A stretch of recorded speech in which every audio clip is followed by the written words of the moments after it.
Mga kababayan, ngayong araw po ng Sabado, November 22 na po, 2025, nakikitang magiging direksyon ng bagyong tatawaging Berbena mas lumalapit po sa bahagi po ng Eastern Visayas. Ngayon po aalamin natin yung mga posibleng pagbabago at kung eto nga po bang banta ng bagyo na ito ay magiging malakas kapag nasa loob na ng ating Philippine Area of Responsibility sa huling linggo po ng Nobyembre. Aalamin din natin ang apat na weather system na ngayon nakakaapekto sa malaking bahagi ho ng Luzon, Visayas at Mindanao. So kinakailangan natin maging alerto at maging updated sa lagay ng ating panahon. Pero bago tayo magpatuloy, hiling lamang po ko ng pabor na i-like nyo po yung ating YouTube channel. Malaking bagay na po yun para sa amin. Maraming salamat po. So ngayon po ay unahin na muna natin. No? Ito kakalabas lang po kahapon. Yung tinatawag po natin na tropical cyclone threat potential. Dito po sa ating tropical cyclone threat potential na ito, ay meron pong mataas na tsansa na bagyo na mabubuo sa pagitan po ng November 21 hanggang November 27. Yan ho yung huling week na ng Nobyembre at eto na may hahabol pa ng isang bagyo. Ngayon, dahil nasa high chance po ito na maging isang ganap na bagyo kapag ka ito ay nasa loob na ng ating Philippine Area of Responsibility. Take note nyo po sa pagitan ng November 21 hanggang 27. Ito po sa ngayon ay nasa kategorya ng high chance or red alert po para maging isang ganap na bagyo. At kapag ganyan po ang senaryo natin, kapag yan ay naging bagyo, may chance yan na maging malakas. Dahil nasa red alert warning po siya or nasa high chance siya bilang isang sama po ng panahon. Ngayon marami nagtatanong kung anong mga lugar naman po ba ang maapektuhan or matatamaan or posibleng madaanan po nito nga pong banta ng sama ng panahon na ito para po mapaghandaan din ng ating mga kababayan. Base po sa ating weather system na pinakita sa tropical cyclone threat potential, sa may Eastern Visayas ang kanyang madadaanan. So kinakailangan ngayon pa lamang po maging alerto ang bahagi po ng Biliran, Eastern Samar, Leyte, Northern Samar, Southern Leyte. Yung mga lugar po na yan, hindi pa naman direktang naapektuhan kasi malayo pa naman yung banta ng sama ng ating panahon. Pero sa pagitan po ng 21 ng Nobyembre hanggang sa 27, dyan yan posibleng pumasok. So sa mga susunod na araw yon. So bukod doon yung direksyon niya, nakikita natin na unting-unting lalapit sa may parte po ng North Luzon. So maging alerto din at maging handa ang bahagi po ng Abra, Apayao, Benguet, Cagayan, Ifugao, Ilocos Norte, Ilocos Sur, Isabela, Kalinga, La Union, Mountain Province, Nueva Vizcaya at Pangasinan. May nagtatanong kung ito nga ba ay magiging super typhoon. Base na rin sa ating tinatawag na weather system forecast o tracking intensity forecast, sa advanced weather forecast natin, ito po ay nakikitaan lamang ng kategorya bilang isang tropical storm. So hindi ito pasok sa typhoon hanggang sa super typhoon category. Kung may nakikita kayong update na magiging super typhoon o lalakas na bilang isang super typhoon itong banta ng sama ng panahon na ito o yung magiging bagyo na ito, ay hindi po yun totoo. Sa week 2 naman natin, sa pagitan ng November 28 hanggang December 4, lalabas sa may kanlurang bahagi ng ating bansa yung sama ng panahon na yan. Masusundan pa ng isa dyan sa may silangan po ng Visayas, pero low chance na maging isang ganap na bagyo. Ngayon, lahat po ng mga detalye ay i-explain ko sa inyo para din hindi po maguluhan ng ating mga kababayan. Pero ipapakita ko muna sa inyo yung tinatawag po natin na live weather radar or system. Para din makita nyo na wala pa naman tayong bagyo as of now, na minomonitor sa loob at labas ng ating Philippine Area of Responsibility. So kung makikita nyo sa ating mapa, clear po tayo ngayon at wala namang bagyong direktang nakakaapekto sa loob ng ating bansa. So yung paparating daw na bagyo, nasaan daw, Sa ngayon po kasi, ang hangin na nagtutulak diyan sa sama ng panahon na yan ay etong easterlies. Kung nakikita nyo yung easterlies na yan, dito manggagaling ang sama ng panahon. Kung nakikita kayong sirkulasyon dito ng hangin, eto po, yung umiikot na yan yung nagsisimula na sa ngayon. Sa advanced weather forecast natin, paglipas ng ilang mga araw, madedevelop yan at unti-unti pong lalapit dito po sa bahagi ng Eastern Visayas. Pero maapektuhan ito ang ilang bahagi ng Mindanao dahil nga po yung pagpasok niya talagang dito sa gilid, pasimula ng Eastern Visayas at bababaan ng konti dyan sa may Mindanao hanggang sa pa-North Luzon. So yung sinusundan ng mga hangin o apat na weather system natin, yun yung kanyang madadaanan. Balikan natin yan, alamin po muna natin yung tinatawag po natin na forecast weather condition, yung apat na hangin po o weather system na nakakaapekto ngayon sa malaking bahagi ng ating bansa. Sa ating tinatawag na forecast weather conditions, sa area po ng Cordillera Administrative Region, kasama po ang Cagayan, Isabela, Quirino at Nueva Vizcaya, patuloy pa rin pong naaapektuhan ng shear line o yung salubungan ng malamig na hangin dyan sa may hilaga at na mainit or maalinsang hangin dito po sa may bandang silangan or dito po sa ating karagatang Pasipiko. So ang shear line ay may impact o posibleng impact nito ay pagbabaha po sa mababang lugar at landslide po sa mga landslide prone area. Take note, i-monitor nyo kapag ka nagkaroon ng malalakas or mahihinang mga pag-ulan, posible hong mangyari yan. Sa area naman po ng Caraga, sa may Northern Mindanao, sa may Davao Region, Sorsogon at sa may Palawan, patuloy po ang weather condition dyan, cloudy skies or maulap na kalangitan na meron pong kalat-kalat na pag-ulan, pagkulog at pagkidlat dahil po sa ITCC. Actually, etong ITCC or Intertropical Convergence Zone, nakikitaan naman siya ng paghina. Pero dahil nga sa easterlies, shear line at itong northeast monsoon, sumasabay siya sa pressure ng hangin na meron dyan sa mga weather system na yan. Kaya ang easterlies hindi pa rin nawawala, no? At kapag pumasok naman yung banta ng bagyo sa huling linggo po ng Nobyembre, yan ay sasapawan niya. Ito po yung hangin na yan. Kung makikita nyo yung umiikot na yan, dyan po madedevelop yan. So sa ngayon wala pa tayong nakikita yung pinaka low pressure area niya, yung pinaka mata, wala pa naman. Pero sa advanced weather forecast natin, natatrack na ng mas maaga yan. Mamaya ho, ipapakita ko sa inyo mabuti. Tapusan muna natin yung ating forecast weather condition. Diyan po sa area naman ng Quezon at sa may Aurora, kung mapapansin nyo, easterlies or mainit or maalinsang hangin po na nanggagaling sa karagatang Pasipiko ang nakakaapekto. Hindi naman ang easterlies ang pangunahing weather system natin bagkos itong northeast monsoon, pero ang easterlies ay isa sa dahilan kaya po nabubuo ang shear line. Ito po yung mga lugar na yan hanggang ngayon nakataas ang heavy rainfall warning. Aalamin ho natin lahat dyan.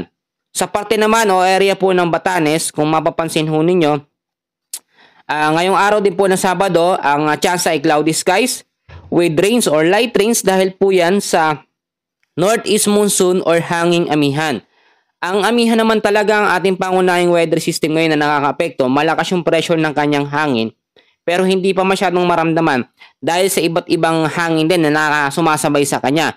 Mayroong shear line, may easterlies, may ITCC at minsan ay sinasamahan pa ng mga localized thunderstorms. Sa nalalabing bahagi naman po ng Mindanao, kung makikita nyo, ngayong araw po ng Sabado, may mga tsansa pa rin tayo ng maulap na kalangitan, cloudy skies with isolated rain showers or thunderstorms dahil po sa ITCC. So ang ITCC kasi, salubungan ng hangin sa northern at southern hemisphere. So eto na, marami nag-aabang dito sa parte ng Metro Manila at ilang bahagi ng ating bansa. Patuloy din na maaapektuhan po ng easterlies at mga localized thunderstorms. Ang mga localized thunderstorms, nangyayari kasi yan kapag meron tayong mainit or maalinsangan na hangin dahil yan sa pressure po ng lupa o yung pag-evaporate ng mainit na hangin sa lupa, yun nabubuo yung mga localized thunderstorms. Pero ngayon, hindi naman natin napapansin yan, hindi masyadong umuulan sa hapon dahil sa malamig na klima, dulot po nitong northeast monsoon or hanging amihan. Yan po ang nagbibigay o pumipigil para minsan ay magpaulan po ang mga localized thunderstorms. So ngayon, dahil po sa banta ng shear line, ay meron po tayong heavy rainfall warning. Ito na, no? Yung sinasabi ng iba, wala naman daw bagyo, pero bakit daw may mga pag-ulan na nararanasan? Minsan madaling araw pa lamang. So dahil yan sa shear line, wag ho tayong maguluhan, bagkos dapat knowledgeable tayo at alam natin yung nangyayari. Kamusta ho sa mga viewers natin dyan, yung mga senior po natin, relax lang po kayo dyan at ako po yung magpapaliwanag para po sa ating lahat, no? So sa tinatawag natin na heavy rainfall warning dahil po sa shear line, ngayong hapon po ng Sabado, meron po tayong inaasahan na 100 to 200 mm sa dami ng pag-ulan sa may Cagayan. Meron naman 50 to 100 mm sa dami ng pag-ulan sa may Isabela at Apayao. Hapon naman po ng Sunday hanggang Sa Monday ng hapon, 50 to 100 mm sa dami ng pag-ulan ang aasahan po sa may Cagayan. So yung mga lugar na yan, hindi naman karamihan no, o hindi maraming lugar na apektado ng shearline, pero lumalawak yung epekto niyan. Yung mga malalapit po sa lugar ng Cagayan, Isabela, yung mga lugar na yan ay naapektuhan ng shearline o yung salubungan ng malamig na hangin at mainit. Ngayon po ay balikan natin yung tinatawag po natin na tropical cyclone threat potential. More on magpo-focus tayo dito sa paparating na bagyo. Ang sinasabi kasi ng iba, eto nga pong magiging huling bagyo ngayong Nobyembre, tatawagin pong bagyong Berbena, which is tama naman, yun naman talaga yung magiging pangalan ng ating bagyo. May nagsasabi na yan daw ay mala super typhoon. So ano nga ba ang katotohanan? Sa ating tinatawag na tropical cyclone threat potential, pag lumabas na ho yan, at wala tayong na-monitor dyan, base na rin sa advanced weather forecast natin, wala tayong nakikita dyan na ayan ay magiging super typhoon or magkakaroon ng malawak na distansya na sasakop po sa ating bansa. Kung yan po ay ma-develop bilang isang tropical depression hanggang tropical storm, hindi yan lalakas sa tinatawag natin na typhoon hanggang super typhoon category. At base rin sa ating weather model or weather radar, hindi yan nakikitaan ng malawak na distansya kagaya ng Super Typhoon U1 at Typhoon Tino. Kasi yung ibang sinasabi, yung mga naunang bagyo daw bago itong banta ng panibagong bagyo ay dalawang malakas na bagyo, isang Super Typhoon, isang Typhoon, at ito namang magiging huling bagyo ay inaasahan daw na magiging Super Typhoon. So hindi ho yun totoo. Huwag tayo agad-agad maniwala. Kasi pag sinabi natin na malakas na bagyo, nasa kategorya ng pagiging Typhoon at Super Typhoon. Pero kapag ka nasa high chance lamang, yan ay pag nasa loob ng ating bansa, high chance lamang kategorya niya na maging bagyo, pasok yan sa tinatawag natin na tropical depression hanggang sa tropical storm category. So yung mga lugar naman, Eastern Visayas, magbabago pa daw ba yung posibleng direksyon o mga lugar po na matadaanan itong banta ng magiging huling bagyo ngayong Nobyembre? Yes, may chance pa na magbago ang direksyon nito. May chance pang mag-recurve, may chance ang mas humina. Tulad na aking sinasabi, kahit po yan ay nasa high chance na maging bagyo, pag tumama na yan sa kalupaan o sa ating landmass, mababawasan yung pressure niyan. At may chance na hindi yan ma-develop bilang isang bagyo o hindi matuloy yung kanyang development para po maging isang ganap na bagyo. So mangyayari lamang yon kapag ka nabawasan o tumama siya sa malalaking structure, no? Tulad po sa may North Luzon, sa bundok po ng Sierra Madre. Pero kung dito sa may Eastern Visayas siya dadaan or unang tatama, wala ho masyadong malalaking mga structure na bundok dito. Bagkos yung iba, tinaniman na ng mga condo unit. Yung iba, puro bahay na, kalbo na yung mga bundok. So may mga chance na may mga lugar po dyan na maapektuhan kapag lumapit po ang banta ng bagyong Berbena. So ito yung sirkulasyon niya, diyan natin yan makikita. So kung yan naman yung mag-record papataas, nakikitaan din naman ng tsansa. Pero ang mangyayari kasi ito, kapag ka nagkaroon tayo ng recurve system dito banda bago mag-landfall siya o bago tumama sa Eastern Visayas, kalupaan ng Eastern Visayas, may hangin na pipigil ho sa kanya. Which is etong easterlies, etong shearline at northeast monsoon. Sa tingin nyo ba, kayang-kayang salubungin niya ng banta ng magiging huling bagyo? Dahil sa hina ng pressure niya ngayon, posibleng kapag nag-recurve siya, muli hong bumaba. So yun yung scenario na ating kino-consider dito. So hindi ko naman sinasabi na ito hindi na mangyayari, pero ganun yung chance na nakikita natin sa ating advanced weather system and forecast. So kung sakali man na ito mag-recurve papataas at muli bumaba, dito naman siya sa may North Luzon mas lalapit. So yeah, alam naman natin may kabundukan dyan ng Sierra Madre na super typhoon ang bumangga, no? Alam nyo, i-credits natin at lagi natin ipagpasalamat sa Panginoon. Ang bundok ng Sierra Madre, nilikha niya, create lang niya para sa atin, para sa natural na protection ng ating bansa. So, pangalagaan po natin at lagi natin ipagpasalamat sa Panginoon at huwag tayo sa Sierra Madre magpasalamat, bagkos sa Diyos na siyang lumikha po ng lahat. So, sa pagitan naman daw ng last week sa week 2, sa November 28 hanggang December 4, yung nakikita naman na isang low pressure area, wag natin pangambahan. Kasi sa advanced weather system, yan po ay low chance na maging isang ganap na bagyo. So ngayon mga kaibigan, may nagtanong agad sa akin nung nakaraang update natin kung pagdating daw ba ng December, magiging mabagyo daw ba ang month na yan? Or may mga chance ba na mga malalakas na bagyo? Sa ngayon po, hindi pa natin makaklaro kung may mga malalakas na bagyo. Ayun na rin, at ayon na rin sa pagkatala ng Pag-asa, pag December tayo, meron tayong banta ng hanggang 2 bagyo lamang. Medyo bawas, no? Bakit kakaunti? Dahil po yan sa northeast monsoon or hanging amihan. Kapag habagat season kasi tayo, mas marami yung epekto ng bagyo o mas maraming mga nade-develop na bagyo. Ang tendency naman kapag meron tayong northeast monsoon or hanging amihan, yung mga bagyo na bobuo diyan sa may silangan ng ating bansa ay mas mataas yung chance na tumama sa kalupaan po natin or sa ating Philippine landmass. Bakit? Kapag ganitong bare months o malapit na magpasko, iba't ibang mga hangin o weather system ang nakakaapekto sa malaking bahagi ng ating bansa. Unang-una, ito pong northeast monsoon, yung malamig at tuyot na hangin na nanggagaling sa may Siberia at umiihip dyan sa may hilagang bahagi po ng Luzon. Ang shear line, yan yung shear line naman, nagiging epekto yan ng salubungan po ng northeast monsoon at ng easterlies. Kung mapakikita nyo, ito yung mga lugar na apektado ng shear line. Medyo yung mga nakaasulho na yan, no? Yan yung mga naapektuhan. Diyan kasi bumabagsak o tumatama itong shear line.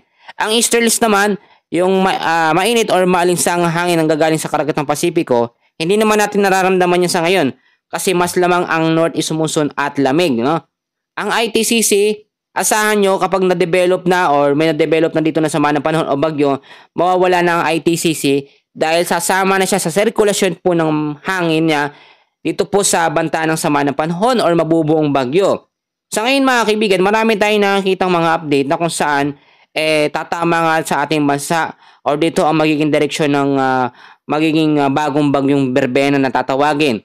Sa ngayon mga kaibigan, yun po ayon lamang sa mga forecast, advanced weather forecast. May mga pagbabago pa. Araw-araw nagbabago ang system, araw-araw nagbabago ang direksyon ng posibleng banta ng bagyo. So may mga chance din na ito kahit nasa high chance na maging bagyo ay mas bumaba, no? May chance ang ganon. Ito po, kahit wala tayong malakas na bagyo na minomonitor, wala tayong typhoon o super typhoon na minomonitor, kailangan pa rin ang mga kababayan natin ay maging handa at maging alerto. Unang-una, lagi kayong mag-antabay sa lagay ng ating panahon. Ako ho, talaga nag-update, madaling araw pa lang kasi yung iba mga papasok sa trabaho, papasok sa school, yung may mga pasok ng Sabado, yung mga colleges natin dyan, yung mga nag-aaral sa private, magdala kayo ng payong, jacket, kapote, panlaban sa mga biglaang mga pag-uulan. So alam ko naman, pag araw ng Sabado, family day din sa ating mga nanay dahil yung mga anak nila walang pasok. So wag na muna natin palabasin ng palabasin kasi ang panahon, minsan uulan, minsan iinit. Doon kasi nagkakaroon ng biglaang pagkakasakit yung mga bata na mabababa pa yung immune system, mabilis hadapuan po ng sakit. So yung pangalawa, ngayon pa lamang po na nakikita na sa advanced weather forecast sa pagitan ng November 21 hanggang 27, may mabubuong bagyo. I-double check ho natin ang ating mga bahay, yung mga light materials lamang ang gamit, baka mamaya hindi po masyado nakapako ang mga bubong. Huwag nating sabihin na hindi naman malakas yan, hindi naman super typhoon Yuan yan. Huwag tayong maging kampante dahil sa last minute bago mag-landfall ang isang sama ng panahon o bagyo, pwede yan magkaroon ng tinatawag natin na rapid intensification. So ano ba yon? Yung mabilisang paglakas po ng isang sama ng panahon or bagyo bago maglandfall sa ating kalupaan. Yun ho ang ating dapat din paghandaan. Ang pangatlo, mag-safety tayo ng pagkain na tatagal po ng pang ilang araw, lalo na hindi lamang bagyo ang nagpapaulan ngayon, 4 na weather system or 4 na hangin. Ito pa, kinakailangan natin safety ang ating mga importanteng gamit, yung mga papeles, mga dokumento, yung mga appliances, no? Yung go bags, nasaan yung mga go bags nyo? Naka-ready ho ba? Baka mamaya tuwing Milindo lang sa kami mga malalakas na bagyo lang, doon lang naka-ready yan. Tapos pag wala namang bagyo, pakalat-kalat lang. So dapat i-safety natin sa maayos na lugar, no? At eto din, parte ng Metro Manila, maraming mga basura. Ngayon po, linisin natin, pakiusap. Alam nyo, tayo lang magtutulungan dito. Wala nang tutulong sa atin sa gobyerno, puro issue ng korupsyon. So tayo na lang mga mamamayang Pilipino ang magtulungan, no? Ganyan naman tayo. Sanay tayo sa bayanihan, sanay po tayo sa tulungan.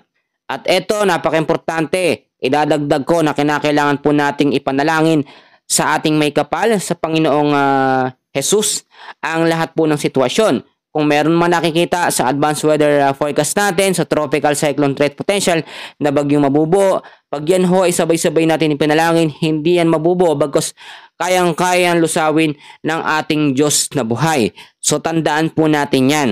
So wag tayong mangamba, wag tayong matakot. Yung mga nakikinig ho sa akin na umaabot hanggang dito, yung mga senior ho, nagko-comment sila sa akin, no? Ako ho, it's ganito, 71 years old na, senior na. Salamat po, sobra ko po na-appreciate yung mga nagko-comment. Kapag kaya naman po ng oras ko, sumasagot ho ako, nagre-react po ako. At yung mga nagsisend naman po sa akin ng super thanks, ng mga gift, may mga option po dyan sa ating comment section. Makikita nyo ho. Pwede po kayong mag-send sa akin ng kahit anong bagay lamang. Malaking bagay na po yun at tulong po sa amin. Kahit po voluntary kami, mga kaibigan, ito naman po ay para sa mga kababayan natin. Maraming salamat po sa mga magsisend ng super thanks. Ako po ay sobrang natutuwa dahil kahit papaano noong mga nakaraan may nagbibigay ho. Pero hindi naman po required, walang po problema. Free lang po talaga itong balita para po sa atin. Dahil kinakailangan ng mga kababayan natin mabigyan po ng abiso at maging alerto sa banta ng mga bagyong paparating. Lalo na, kinakailangan po maging maganda ang panahon natin, lalo na pag magpapasko dahil ilang araw na lamang po, no? Ano ho, dapat may mga handa ho tayo. Pero syempre, alam nyo ako, pag nagbibigay ho ako ng update sa weather natin, sinasamahan ko kasi ng konting kwento at sharing, no? Kaya yung mga nakikinig sa akin, sanay na po. Hindi po sila naboboard. Yung iba, nagkasawa, na bakit to ganyan ng weather update, may mga kwento daw. Ganito po kasi, para at least hindi nila mapupokus yung bagyo, no? Nakakatakot kasi puro bagyo na lang isipin natin. O eto po, no? Ulitin ko, 4 na weather system ang nakaka-apekto sa Luzon, Visayas at Mindanao. So ano-ano yon? Alam ba natin? Unang-una, dyan sa may hilagang Luzon, northeast monsoon. Meron po tayong shear line. Meron tayong easterlies, meron tayong ITCC. 4 na iba't ibang uri ng hangin yan na nakakaapekto sa malaking bahagi ho ng ating bansa. Malayo pa ang banta ng bagyong tatawaging Berbena, so may chance pa tayong mag-asikaso, maghanda ng mga bagay na kailangan natin, lalo sa ating bahay, sa mga like materials ang gamit, marami pang pagkakataon. Pagitan niya ng November 21, kahapon hanggang November 27, hanggang sa matapos ang buwan ng Nobyembre. Diyan po yan possible na mabuo at pumasok sa loob ng ating bansa. Sa ngayon mga kaibigan ko, mga kababayan, patuloy tayong manalangin sa Panginoon, magpasalamat tayo. Maganda man o mabuti, lagi natin ipanalangin ang safety na ating mga kababayan, ang bagyo ay mawala at malusaw sa ating bansa, sa ating gobyerno, magbago na, managot po ang lahat ng mga kurakot, lahat po yan ay ipanalangin po natin sa Diyos. Yan lamang pong update natin, maraming salamat at God bless po sa inyong lahat.